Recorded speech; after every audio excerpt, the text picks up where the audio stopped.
Mute myself.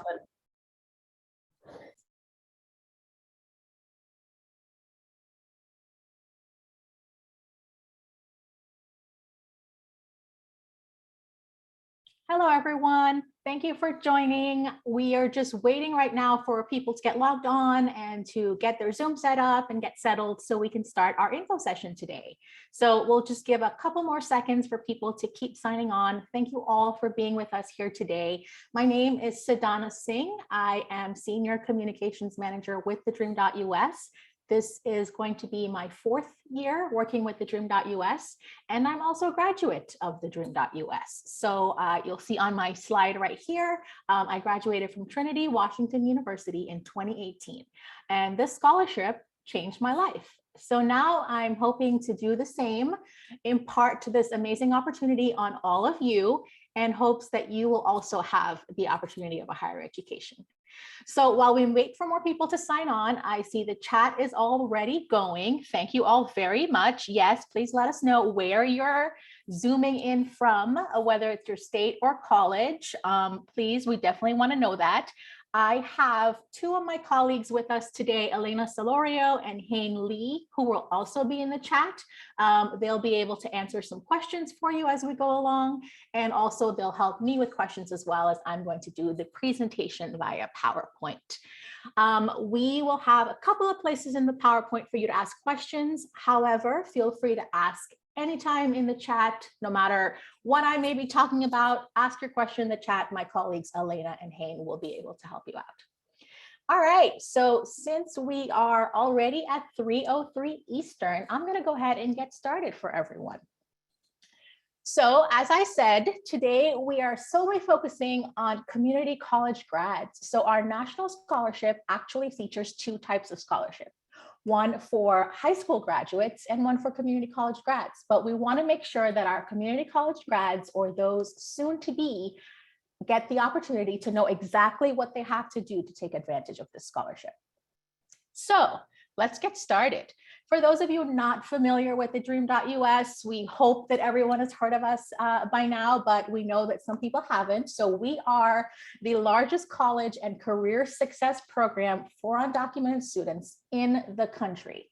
So far, we've given out over 7,000 scholarships, and we have graduated over 2,000 undocumented students. And these students have attended over 70 partner colleges in 19 states and Washington, D.C. All right, so why do we have partner colleges? So the reason why we have partner colleges around the country is that we can provide access to an affordable college education to you with folks on the ground that know what circumstances you're into. We are not about to give you a scholarship where you'll go on campus and you'll just be just another number or just another name in a sea of, college students. We want to make sure that you get the support needed for you as an undocumented college student. So our partner colleges also work with us to address barriers facing dreamers, like maybe internships, job opportunities, access to books, supplies, transportation, mental health care, things like that. So in one of our partner colleges, you're getting more than just tuition and fees. You're getting more than just scholarship funds. You're getting a whole support network. Now, as we've been in business for about 8-9 years now, we've had a very good track record. So on the bottom there, I just wanted to let you know that we've had a 94% first year persistence rate with our students, meaning 94% of students that start with us in the first year continue on to their second year. We've had an overall persistence of 86%. That means through graduation. And then the average GPA of our scholars is a 3.4. So you all are all very hardworking, ambitious students. All right, now let's talk about eligibility. So our eligibility is updated every year, and we want you to make sure that you're going to our website to get the most up-to-date information. So you are eligible to apply for our scholarship if you have DACA or TPS or not. So basically, with or without DACA or TPS, you may be eligible to apply. So first, you're eligible to apply if you already have DACA TPS. If you don't have either of those two, you can still apply as an undocumented student if you came to the country before November 1st, 2016, and you came before you were the age of 16, and you otherwise meet the DACA eligibility criteria. So I'll go over that one more time. Again, our scholarship is for those with or without DACA or TPS. If you already have DACA or TPS currently, you're all set to go. You're good to go with that part of the criteria. Now, if you don't have DACA or TPS, you have to meet the 2 bullets on the bottom. You have to have come to the United States before November 1st, 2016, and you have to have come before you were the age of 16 and have no criminal background. Basically, you have to meet the DACA eligibility criteria. All right, so for eligibility for community college graduates. So as I mentioned, high school graduates can apply to the National Scholarship as well, but right now we're solely talking about community college graduates. So as I already mentioned, point 1 and 2 is about immigration. Point 3, to apply to the scholarship, you must have or will have your associate degree by the end of this academic year, and you must graduate with a GPA of 3.0 or more. Now, it does not matter when you graduated community college. You could have graduated community college 5 years ago, 3 years ago, it does not matter. However, you have to have your associate degree by the end of this academic year. Point number 4, say you did already graduate community college maybe 2 years ago, and you wanted to continue on to a university to get your bachelor's. Now, if you've enrolled in a 4-year university, that's fine. However, you can't have earned more than 21 credits at that 4-year university. So this is part of the criteria you actually have to meet. We are not taking any more than 21 credits at a 4-year university if you already have your associate degree at a community college. Number 5, you have to be eligible for in-state tuition at the partner college that you want to attend. For example, our Dreamers in New York, we partner with the CUNY system in New York. So you would be able to get in-state tuition at one of our CUNY partner colleges in New York if you've already graduated with your associate degree. Number 6, you have to intend to enroll in a bachelor's degree program no later than the spring term of 2023, meaning you have an option to start this fall 2022, or spring 2023. But no later than that, or you forfeit the scholarship. And lastly, you must be admitted to the partner college of your choice, meaning that you apply to our scholarship, the National Scholarship, and at the same time, you're applying to your partner college as well. Sometimes the application information works for both, so that makes it easier. Maybe even sometimes your essays work for both. That also makes it easier. I remember when I was applying to go to college, I sort of was able to use my essays with TheDream.Us to transfer it to my essays at Trinity Washington University. But just to make sure, you must apply to your partner college as well. Now, if we do award you the scholarship in April, you can only use the award at one of our partner colleges. Just wanted to put that out there. Now, I am going to pause. I'm going to pause here for questions. I see a lot of messages in the chat, but I have not been reading. So I'm going to ask my colleague Hayne to elevate some questions that we've gotten so far. Okay, so there are a lot of questions coming in about where the scholarship can be used. And so I just want to, you mentioned this, Sedona, already in your presentation. So I've just dropped the link again for the list of, you can find the list of our partner colleges by state on our website.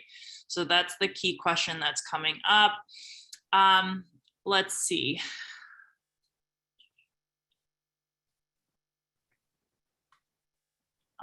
Okay. All right, so Uriel asks, what if you haven't graduated from community college but have some college credits? Gotcha. Okay, so if you have more than the 21 credits at your community college, it's pretty much that you would be able to continue at your community college, get your associate degree, and then you would probably apply to us in the next round, because this particular scholarship is for those who already have their associate degree or will work towards it this spring or summer and will have their associate degree. Now, if you have under 21 credits and you've already started at college, you can apply as a high school graduate. Great. And so on that credit note, do those 21 credits include fall 22 classes or anything before that only? It includes basically, I think, up to when you are enrolled. Is that correct, Elena? I'm going to ask my colleague Elena to clarify that for us. So it would not include those in fall of 22. It would include anything through the summer of 2022. Okay. Yep. Thank you. Okay. And then Karina asks, do transferable credits from your associate's degree disqualify you for point number 4 in red here? Transferable credits from the associate's degree. I'm not sure I understand. So Could we elaborate a little bit more? Yeah, I think what this question refers to, and please let us know if with any more clarifications, is if there are credits from their community college that are being applied to their bachelor's degree, for example, that can be transferred when they move to get their to the 4-year. Do those credits count towards this 21 credit threshold at a 4-year institution? Oh, gotcha. Thanks, Kane. I'm going to say no, and I'm going to have Elena confirm that as well. We don't count those transfer credits in the 21 credits. That would be correct. Yes. So it's only if you've been physically enrolled at a 4-year university. That's when you can't have no more than 21 credits. Great. Now I'll do a couple more here. If I graduate at the end of summer 22, am I still eligible to apply for this scholarship? Yes. As long as you will have that degree at the end of this summer, yes, you would apply right now. Okay. And what about online classes? Are we allowed to take online classes with this scholarship? Gotcha. So as we have partner colleges all around the country, there are some states where we do not have a physical college there. And for those students in those states where we don't have a physical partner college, you do have the option to apply to Purdue University online. Now that means your entire college career earning your bachelor's would be online. And that's Purdue University. Now that's just if you are in a state without a partner college. However, if you are in a state with a partner college, you have to physically choose one of those colleges. And then I guess with COVID, you would have different options pertaining to the institution about online classes. If that makes sense. Yes. So Donna, do you want me to keep going? There's some great questions that are continuing to come. Yeah, let's take a couple more and then I'll get back to the slides. Okay. So then there's a question here about whether or not you have to apply to your partner college before you can get the scholarship. No, you don't have to apply before. It's at the same time. Some folks even apply after they get the scholarship because, as I mentioned, you can enroll with us this fall 22 or spring 23. So you actually have an option to what we say defer this fall and then start in spring. So you don't have to already have applied to your college. You can do it at the same time or possibly afterward if that's how your circumstances are. Okay. All right. So there are a couple more questions coming in about this number 4 point. Do you mind? Could you reiterate this this credit threshold about the 21 credits? It sounds like we have a number of folks on the line here who have already transferred to a 4-year after graduating with their associate's degree. Got it. Okay. Yes. So we are not penalizing those who have already enrolled in a 4-year university. However, we don't want you to have earned more than 21 credits at that 4-year university. So let's say I already graduated from my community college. I already have my associate, and then I decided to enroll in a 4-year university and I have 16 credits so far. Then yes, I can go ahead and apply to TheDream.Us as a community college graduate. However, if you go over that 21 credits, so say I'm in my 4-year university now and I have 30 credits or 45, unfortunately, you would not be eligible to apply as a community college graduate. Okay, great. And then on the flip side of that, because we're now, as you're explaining that, we're getting questions. Can you reiterate again for those who are currently in community college, when do they need to graduate by and enroll? Yes, you would need to grad. So we're saying at the end of this academic year, so the 21-22 academic year. However, that goes till summer. We know that some folks are still working on their associates in the summer. So by summer 2022, you need to have your associate degree. Then you would have the option to start at one of our colleges in fall 22 or spring 23. Okay, great. All right, I think we can move on, and then I know you're going to do another round of questions, so we'll come back to your questions. Great, thank you, Hayne. All right, so let's talk about the parts of the application. All right, so what do we ask for? What do you need to provide with us? So as I mentioned, sometimes it's very similar to a regular college scholarship application. We will ask for things like your name and an email that you check regularly, because we'll send you information and reminders and things like that. And then we're going to ask you for that immigration eligibility component. So you'll tell us if you have DACA TPS, or if you don't have those two, either of those two, you came to the US before November 1st, 2016, and you otherwise meet the DACA criteria. Next, we're going to ask for some information like your state, that kind of stuff, but we will never ask for your street address. You're never going to be giving us your home address or anything like that. That's just the level of privacy that we do not want to have tracked in our records. So you don't have to give us street address, but we will ask for like state and that kind of thing. Next, you're going to select the partner college that you want to attend, and then you're going to give us information on your community college, which I'll cover in the next slide. For financial information, so to determine if you are eligible and in need of the scholarship, we do ask for some information. So we are going to ask for your annual household income. We're going to ask you for how many folks that live in your household are supported by that income. And we're going to ask you how many of the dependents are going to be attending college in the next school year on that income. So let me clarify that in another way. So we're going to ask for your annual household income. So using myself as an example, at the time I applied, I lived with my parents and my brother, and we all together, we made about $35,000 a year. So that would be my annual household income. Number of people in the household supported by this income, again, my parents and my brother and me, so that's 4 of us. Number of dependents supported by this income who will attend college in the next school year, that would just be 1, me, because I'm the one applying to go to college. My brother at the time was not going to college. So that's kind of a little breakdown of what that section means. And just to also clarify, we won't be asking you for any documents on your financial information. So we won't be asking you for paychecks or pay stubs, no tax information, no IRS information. There's no actual, paperwork that you need to provide to us. It's literally just putting the numbers into our application, into the little boxes that we ask for. So what we would suggest is just have these numbers, ready to go, and you just put it in the application. You don't have to give us any supporting documents.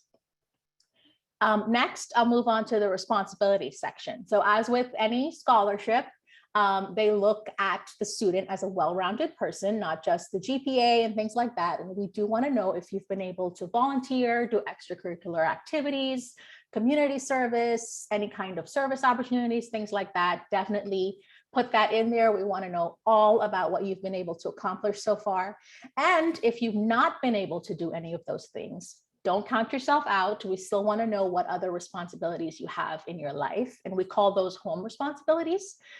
For example, with some undocumented students, it's hard for us to be able to get into sports or, extracurriculars. It's hard to volunteer because we're sort of supporting our family at home and doing a lot of support for our parents or our siblings or our grandparents. For example, you might be the translator for your family at home. You may be, babysitting your younger siblings or taking care of your grandparents. You may be the only driver in your family. For a long time, my brother was the only driver in my family. So that's the kind of thing we do want to know about you and your home life. So definitely put down any community service, volunteer activities, anything like that that you've been able to do in sort of the traditional way. But that doesn't discount you if you don't have any of those. We definitely want to know what your home life is like and some of the things you still do with your parents, with your family in your community as well. Lastly, we do have 2 essays that we require. They're going to be 750 words each, so actually not that very long. And I'm giving you the topics right here. The first topic is your educational and career goals, and the second is overcoming adversity.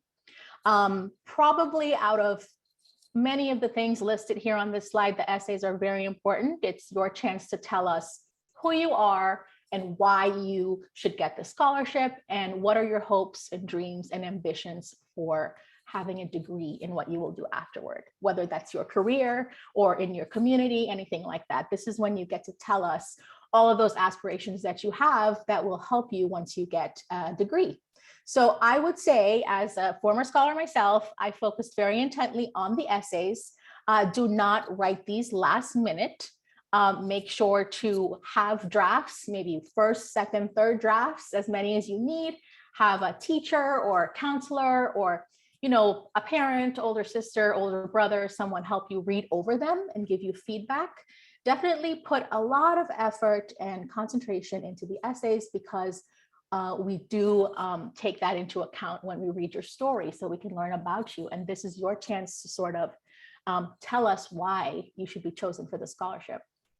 Now, one thing I will say, as undocumented students like myself, I know that it's sometimes hard for us to brag on ourselves and to sort of say all the things that we're good at and the things we want to do, but this is your chance to do that. Don't be afraid to tell us everything that you've been able to accomplish and some challenges that you've overcome. And like I said, your dreams and aspirations for your degree once you actually have it. So this is your time to shine.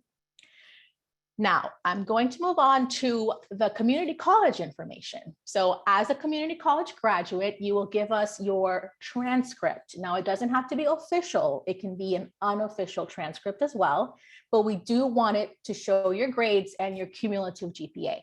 As I mentioned before, the GPA has to be 3.0 or higher. That is our cutoff. Now, if you have been enrolled in a four-year university, we'll ask for that transcript as well to show that you are under that 21 credit threshold.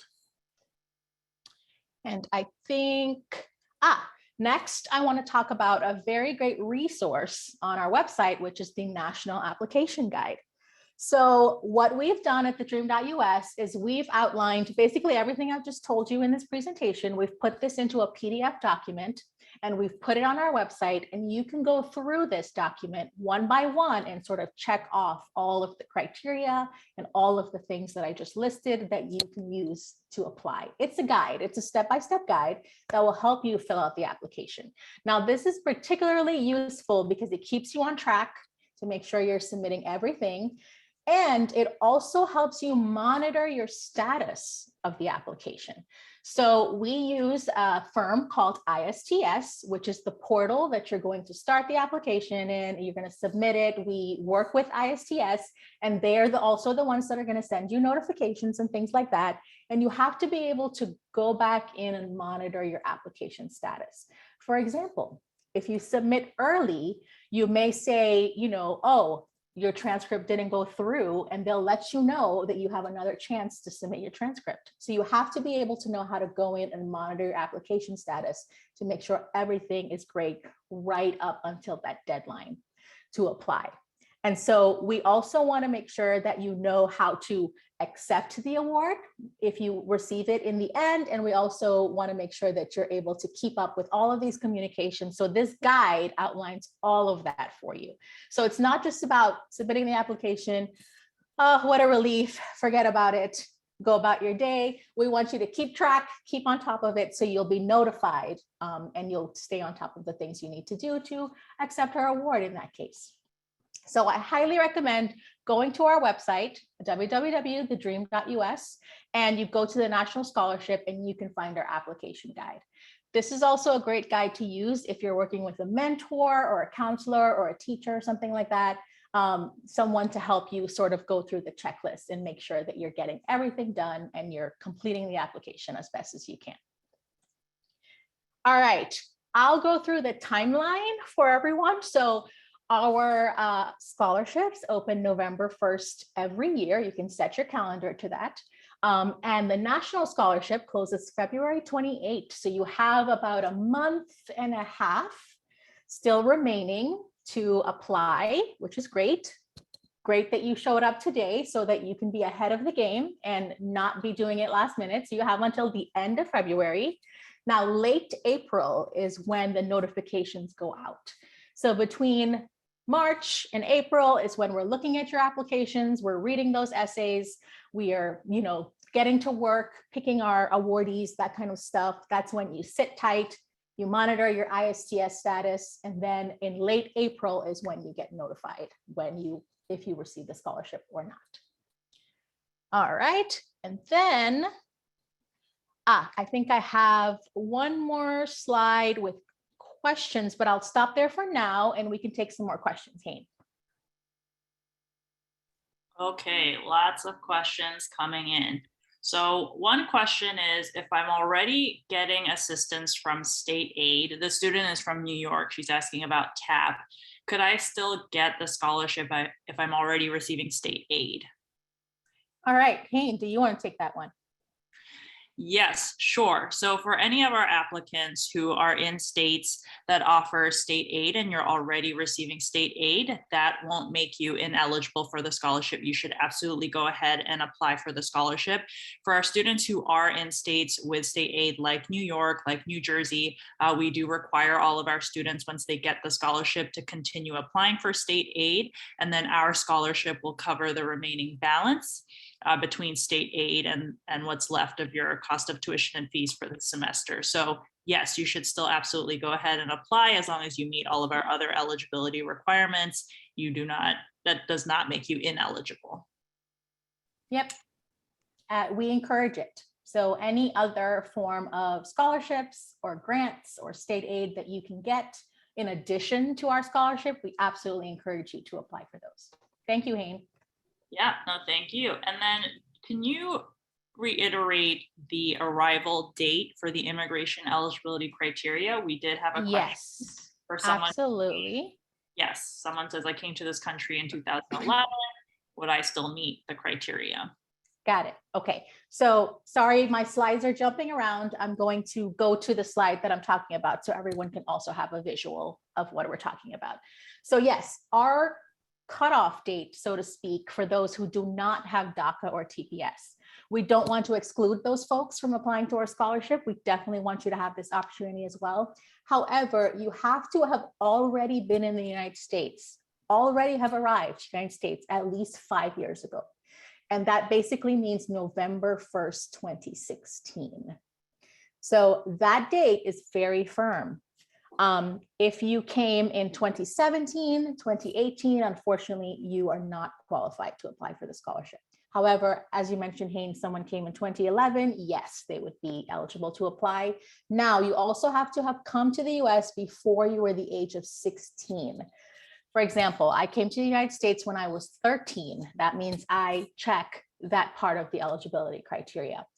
I was a DACA recipient myself, so I also had the other parts of the DACA eligibility criteria. So for example, I did not have a criminal background.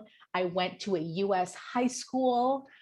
So basically, if you go to the USCIS website and you find the original DACA criteria, you have to have met all that criteria as well if you don't physically have DACA right now. And so this slide is showing you that you can apply if you have DACA or TPS, or if you meet these last two bullet points right here. I hope that was clear. I can explain it again, of course. Happy to always help, but I hope that was clear. Yes, and I do see our president Candy is on the line, and I know she shared a link with the DACA eligibility requirements. So if you're not quite sure, you can refer, you can do a simple Google search as well to look at the DACA eligibility requirements. Great, thank you. Yeah, okay, and then let's see. There are questions about the transcript. that needs to be uploaded as part of the application, and the timing. So students are asking if they're going to graduate this spring or summer, at what point should the transcript reflect? Are they uploading just whatever is their latest version of their unofficial transcript? They're asking about the timing. All right, I'll have Elena take that question, please. Sure. Yes, you are uploading your transcript as it currently reflects everything, because we're making the awards well before you actually will have graduated. So whatever your most recent transcript is, if it shows your fall grades, great. If you're as long as it still shows that maybe, you know, what classes you happen to be enrolled in right now, it'll show that. It just won't show the grades for it. All right, thank you. Yes, and so that flows into the next question relatedly is, can I submit the application before I graduate? Yes, absolutely. So you have to submit the application before February 28th. So if you try to submit February 29th, it will be locked. You will not be able to submit it. So usually that means it's before your graduation in the spring or summer. So yes, definitely you can submit before you graduate. Great. And then do you mind going back to the essays in terms of what's on the application and reviewing the essays and what's asked in each essay one more time? Yes, absolutely. So this slide right here is showing you what we ask for on the application, all parts of it. And then the bottom shows the 2 essay topics. So the first one is educational and career goals. So this is when you're going to tell us what you want to do with your degree, or maybe what you've already done with your associate degree. We definitely want to know that kind of thing, like what are your career goals? What do you hope to do in the future once you graduate from college with the bachelor's, that kind of thing. And the second topic is overcoming adversities. You're going to tell us about a time in your life when you've had a particular challenge or something like that, and how you overcame it. Now, both of these essays are required, and both are going to be 750 words each. Okay, great. All right, so then we have a question here. If you transferred to a 4-year university and have not graduated at a community college, so you transferred before you graduated, which application should you be filling out? Would it be the high school graduate application or this one? I'll have Elena answer that one. So in this instance, that 21 credit threshold is what's going to apply. So if you have earned more than 21 credits, whether it be at the community college level, and now you've transferred and you're taking classes there, that's that threshold that we will be looking at. So it would just depend on that credit threshold. Great, thank you. And then for both of you, there still remains a lot of questions around immigration status. There's a question here about what is TPS. We're still getting questions about if you are a citizen or have permanent residency, are you eligible for this scholarship? So could you provide, again, asylum pending, U visa? There's a lot of questions here about the different statuses. So one more time, Sadhana, if you could share. Yes, absolutely. We want this to be very clear. So this scholarship program basically exists because undocumented students, that means young immigrants who are not citizens or permanent residents of the US, are not able to get financial aid through the government, through FAFSA, through Pell, that kind of thing. So if you are a permanent resident of the United States or a citizen, you would not qualify for this scholarship because you have other areas of aid that are available to you. You can complete the FAFSA to get federal funding. You may be eligible for the Pell Grant, different things like that. Basically, you have more options as a permanent resident or a citizen to get college funding. Now, for folks like myself in the situation, I'm not a permanent resident or a citizen. I'm completely undocumented. I don't have these means of funding, and that's why the TheDream.Us exists. So it exists for completely undocumented students who perhaps they were able to apply for DACA before it was closed, and they currently have DACA status. Or the other policy is TPS. So TPS is temporary protected status, and it applies to certain countries, immigrants from certain countries, for example, Haiti or Nicaragua or El Salvador, where the US government has dedicated this status to those specific immigrants. So again, you can do a quick Google on TPS and you can see all of those countries that are covered. Now, for those of us who either have DACA or TPS, that's who this scholarship is for. Now, if you don't have DACA or TPS and you're completely undocumented, you don't have any kind of visa, you don't have any kind of status in the US, anything like that, you can still apply to our scholarship. We still want to be able to give you the opportunity of higher education. And that's where the arrival date and the arrival age comes in. So you have to have been in the country for at least 5 years. So with us counting backwards from when our scholarship opens, it's going to be November 1st, 2016. And you have to have come before you were 16 years of age. That means we definitely want to get those folks that came, as infants, as children, that kind of as younger teenagers. We definitely want to be able to give you the opportunity, even though you may not be able to, have DACA or TPS right now. So I hope that makes it a little bit clearer. Yes, thank you for that explanation, Sadhana. And if you still have questions, please keep them coming. They're continuing to come in. A specific question regarding Arizona. ASU charges 150% of in-state tuition for DACA students. I am not eligible for in-state tuition, but since it's a partner college, can I still apply? I'll go ahead and take that one for you, Saad. Yes, to attend ASU, you must qualify for that 150% tuition rate. And when you select ASU in the application, there is a note that actually explains that you must qualify for that 150% tuition rate. Thank you, Alina. You're welcome. Okay, great. Sadhana, do you want me to keep elevating questions? Yes, and actually I see one that just came up that asks, is asylum similar to TPS? So I can just take that one and continue from what I was saying before. So if you are in the process of applying for asylum, or your documents have been submitted for asylum, but you don't yet have the designation, you can still apply. The key thing is that you have to meet the DACA criteria.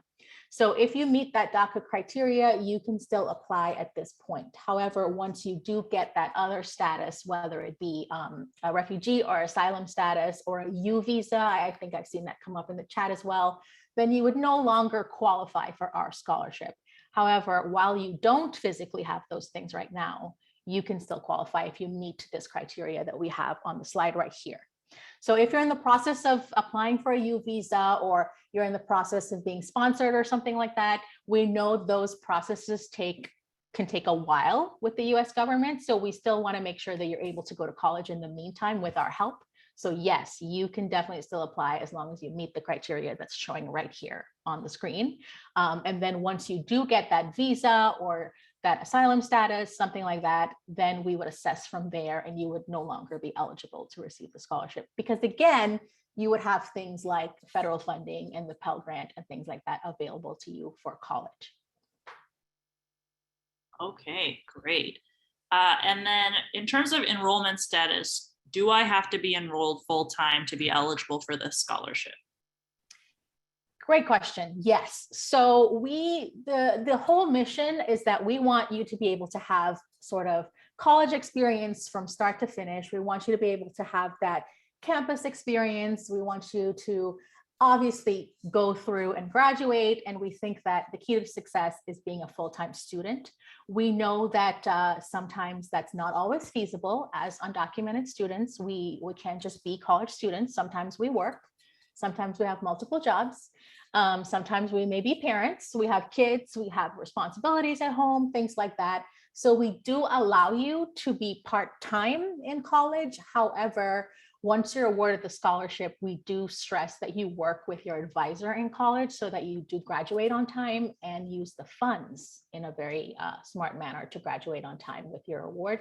However, we encourage full-time, but it is not required, if that makes sense.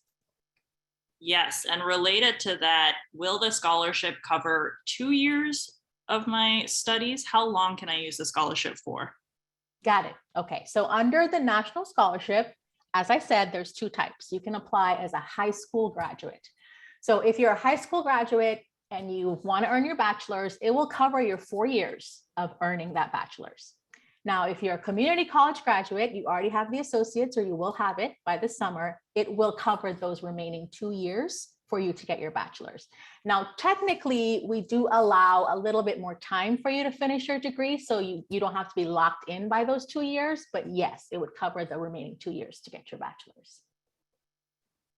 Okay. All right. And then we have a great question from Yulia, who says she's 37 years old. And is there an age cap on this award? Well, Hayne, you know I love this question. Yes.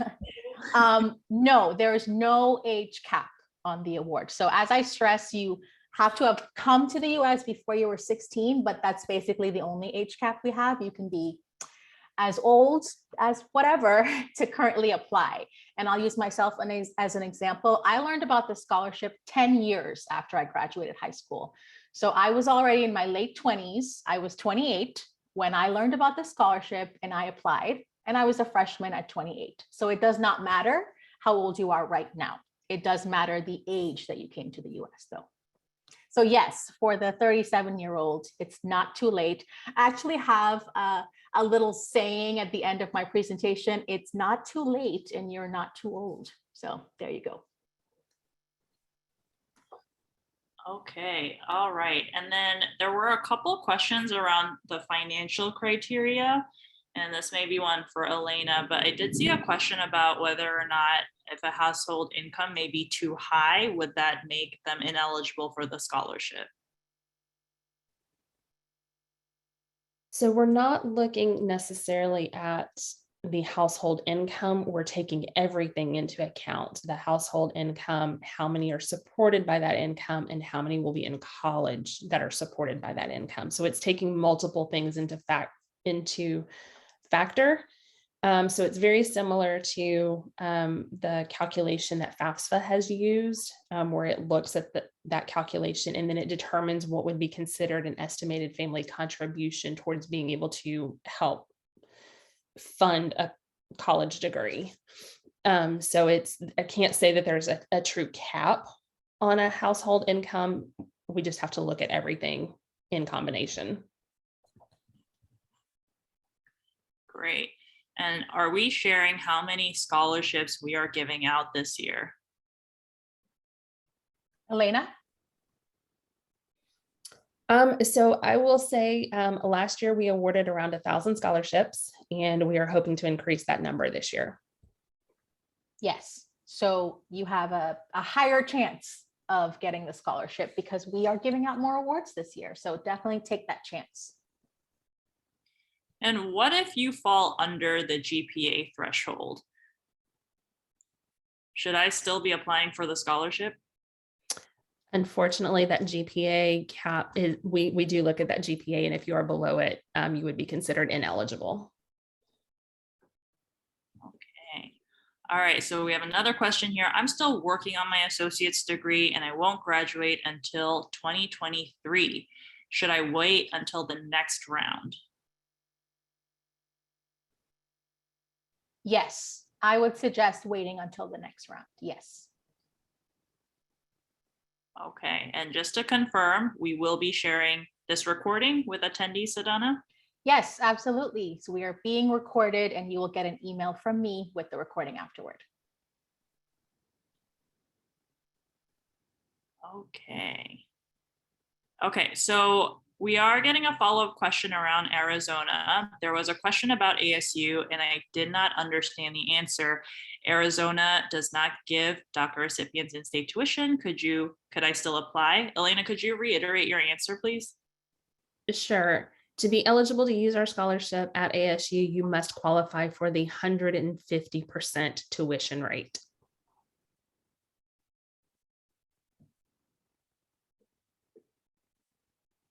So if you have DACA and you're in Arizona, you should still go ahead and apply for the scholarship. Okay. All right. So when will the next round open? I do not meet the requirement for the date of arrival for November 2016. Gotcha. So our round opens November 1st each year. So that's when you can look out for our new criteria on November 1st. Okay, so it does look like there are a number of folks on this call who have just started their community college journey. So I am seeing this question come up a couple times where I haven't earned up to 21 credits at my community college right now. What scholarship should I be applying to? Got it. If you haven't earned 21 credits yet, you would be applying as a high school graduate. That means you would be giving us your high school transcript, and you would need to fit the criteria for high school graduates. Great. Okay. And then there's a question here about FIU has an accelerated master's program. Instead of graduating with a bachelor's, I'll graduate with a master's. Can I still apply for this scholarship? Elena?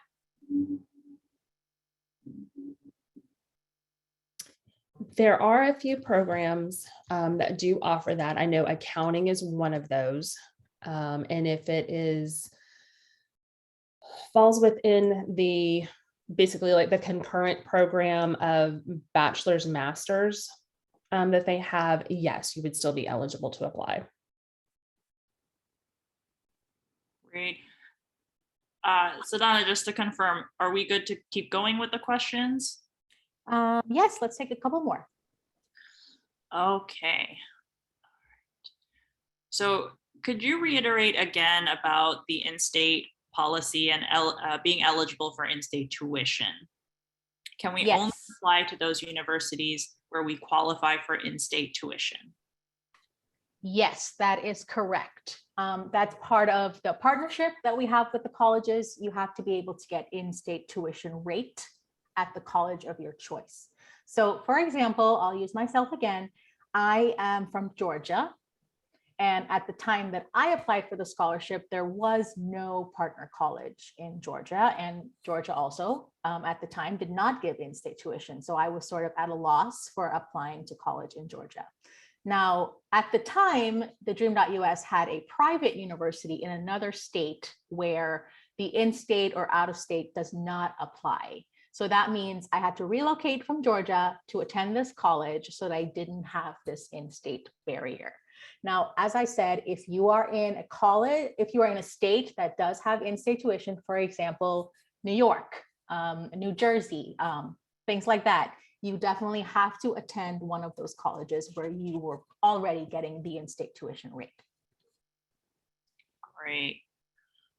Okay, what happens if I don't get the scholarship this time around? Am I still allowed to apply next year? Yes, absolutely. Okay. All right, this is a great question. If I do get awarded this year, am I allowed to start using the award this summer? I'll have Elena take that one too. It will depend on the school. We do have some schools where summer classes are not an option to take them, but if you are at one of the schools where we do cover summer courses, then yes, you would be able to start in the summer. Once you're awarded, you're sort of given a program guide, and all that information would be provided to you in the program guide as to which schools are available for summer classes.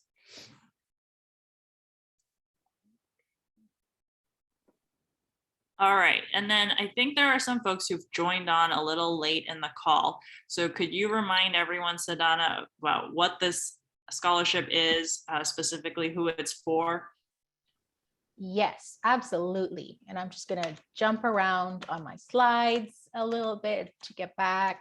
Okay, so this scholarship, the national scholarship, is what we're focusing on today.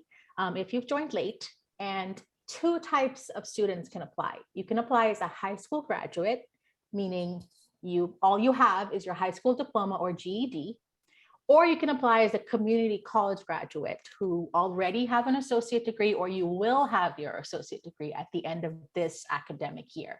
So what we're focusing on today is those community college graduates, because after that, the criteria is a little bit different. So the national scholarship closes February 28th. And then we're announcing those awards in late April. And then, as you've probably seen on all of the advertisements and social media and that kind of stuff, the award is up to $31,000 for tuition fees, books, and supplies for you to earn your bachelor's degree. So it's not a small amount to sneeze at, I will say. It's a very significant award, and it will definitely make a great impact in your college career. Now, let's go down one more time. So we do have partner colleges. For those that are joining late, you can only use our award at one of our partner colleges. If you meet all the criteria to apply, let's say you are awarded the scholarship in April, but you decided you wanted to go to XYZ college that is not part of our program, unfortunately, you would have to forfeit the award. You cannot use our award at a non-partner college. Now, that being said, we do have 70 plus partner colleges across the United States. So there are many choices that you can choose from. And as mentioned before as well, we have already awarded up to 7,500 scholarships across the country. So a lot of your peers, a lot of undocumented students have already benefited, like myself, from this scholarship. Let's see. And then for criteria. So as mentioned, the scholarship is not for permanent residents or citizens of the US. The scholarship is for undocumented students or dreamers. So that term dreamers usually refers to young immigrants who were brought to the country early by their parents. For example, myself, I came when I was 13. My parents immigrated to Georgia, and then we had no status after that until I was able to get DACA. So I would be considered an undocumented student. Now, if you don't have DACA or TPS, you can still apply to our scholarship. You just have to have come before November 1st, 2016. So you have to have been living in the United States for at least 5 years. And you have to have come before you were the age of 16 and otherwise meet the DACA criteria. So no criminal background, you've graduated from a US high school, things like that. And then here is a list of the criteria from community college graduates. So what I just covered was number 1 and 2. Number 3, we've been talking about, you have to have your associate degree already, or you will have it by the end of this school year. But it doesn't matter when you earn that associate degree. So if you graduated 5 years ago, it does not matter. You can still apply as a community college graduate. Number 4, point number 4 here in red. If you've had a chance to enroll in a 4-year university trying to get your bachelor's, you can't have earned more than 21 credits at this point right now. Unfortunately, if you already have more than 21 credits at a 4-year university, you would not be eligible to apply.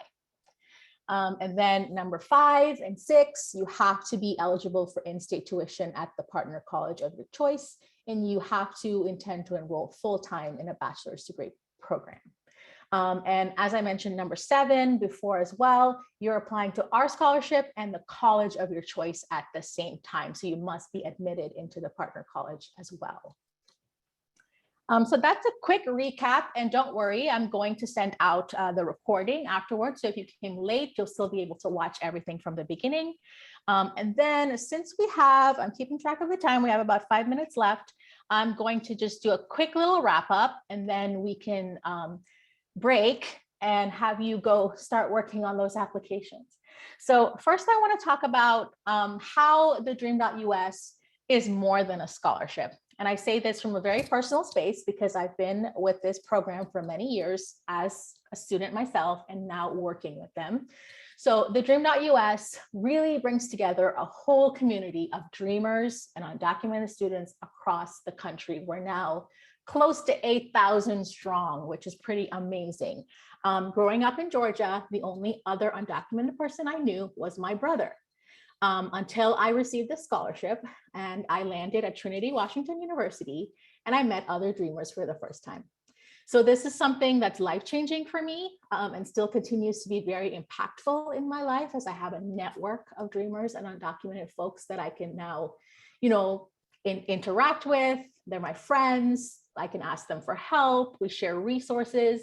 And with TheDream.Us, we're all in a Facebook group together. So you'll be able to connect with folks all over the country as well, not just at your chosen partner college.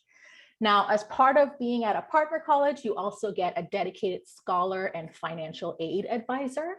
As I said at the beginning, for those of you who came in late, we're not just dropping you onto the campus and giving you the funds to go to college.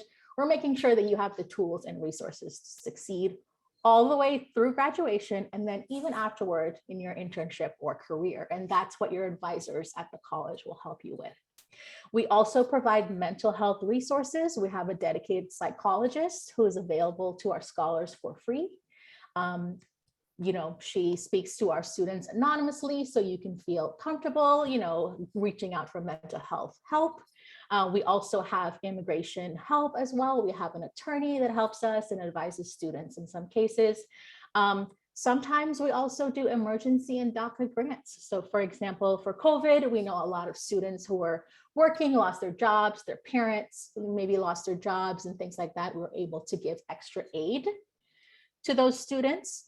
And then we're also working continuously on trying to get you internships, job opportunities, networking opportunities, things like that. It's not just about giving you the money to go to college. It's about making sure that you're successful all the way around and making sure that you actually get to be in that career and that job that's going to be fulfilling for you. And then on top of all of this, we are constantly knocking on Congress's door.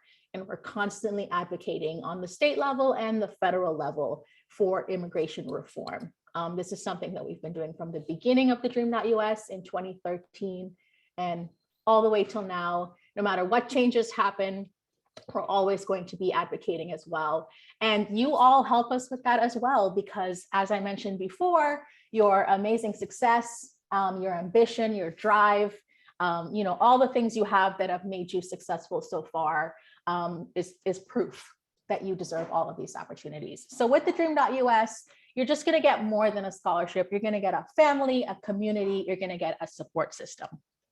And lastly, you probably already know this, but you belong in college, and a bachelor's degree will open a lot of careers for you. And it will give you a lot more opportunities to support yourself and your family. And we know that folks have made it work even without DACA or TPS. There are options available to you. So you may be thinking, I'm going to get this degree and I may not be able to work. Well, that's not the end of that sentence. Okay, as I said, TheDream.Us constantly works on bringing you career opportunities, whether you have DACA or TPS or not. And so as Congress deliberates and does whatever it does to solve our immigration woes, you will be all the more at an advantage when you're in college and you have that bachelor's degree. And lastly, no one can take your college degree from you. So we definitely want to make sure that you know that this is not a waste of your time. This is not a dead end. This is not a hopeless cause. You will have your degree no matter where you go in life or in the world. So we are here to help you do that, and we will support you along the way. In closing, we are right at time now. For those still asking questions in the chat, my colleagues are answering for you, but you do also have a program support phone number and email that's on the slide that you can call. It's also on our website. It's in that scholarship application guide I mentioned. So we are the TheDream.Us team, but we're not the only ones here for you. We do have the ISTS program support. So you can take down this number, email, you can call them with all of these questions and ask them to help you complete the application as well.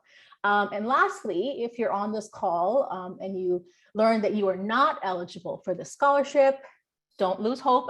Again, there are other organizations like us who are helping dreamers get to college. And we also have a list of those other scholarships as well available to undocumented students.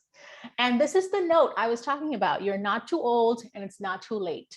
That definitely applied to me when I applied to TheDream.Us when I was 28. And it also applies to older non-traditional students like some of you. It's definitely not too late, and TheDream.Us will help you. So thank you all very much for joining us today. That is about the end of our presentation. I hope this was super helpful. And my colleagues have dropped the links in the chat for the other scholarships if you want to check those out. And that's it for us. Thank you very much for joining us. You are very welcome. We hope you have a great day.